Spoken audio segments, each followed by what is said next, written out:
Hello guys, welcome back to my another blog. তো আজকে রথযাত্রার জন্য আমরা চলে গেছি মহিষাদলের রথ দেখতে। আমরা সবাই মিলে চলে গেছি। তো অরিন তো যাওয়া মাত্রই চিপস হাতে নিয়ে বসে গেছে খেতে। তো ও যাওয়া মাত্রই খাওয়া শুরু করে দিয়েছে। তারপর ওখানে এতটাই ভিড় ছিল, তো আমরা ঠিকঠাকভাবে দাঁড়ানোরও জায়গা পাচ্ছিলাম না। সেই জন্য ওর পাপা ওকে কোলে নিয়ে নিয়েছিল। এই দেখো, এটা হচ্ছে মহিষাদলের ঐতিহ্যবাহী 250 বছরের পুরনো রথ।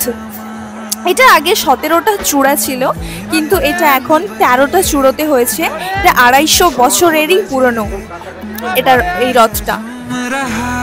আর ভিড়, প্রচন্ড ভিড় ছিল, তোমরা দেখতেই পাচ্ছ কি রকম ভাবে ভিড় ছিল।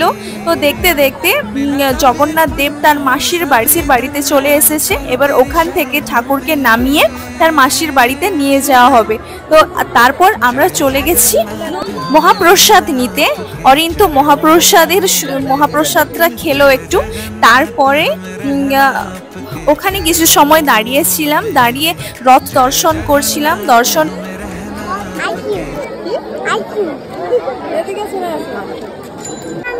অরিন বলছে আমি আইসক্রিম খাবো।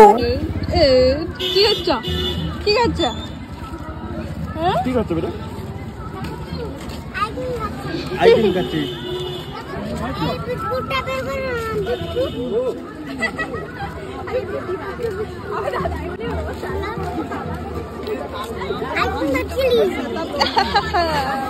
কোথায় আসছো? কোথায় আসছো? কোথায়? দেখতে কলেজে আছে। এখন তো এখন কলেজে গেছে।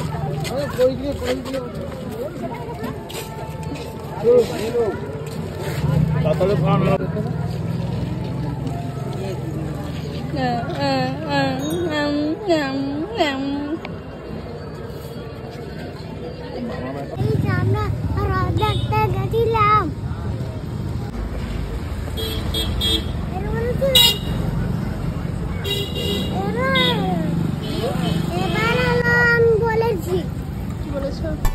আজকের মতো এই পর্যন্ত। দেখা হচ্ছে অন্য কোনো ব্লগে। Till take care and bye bye. Krishna কালিয়া ব্রজের লালা, জয় জগন্নাথ।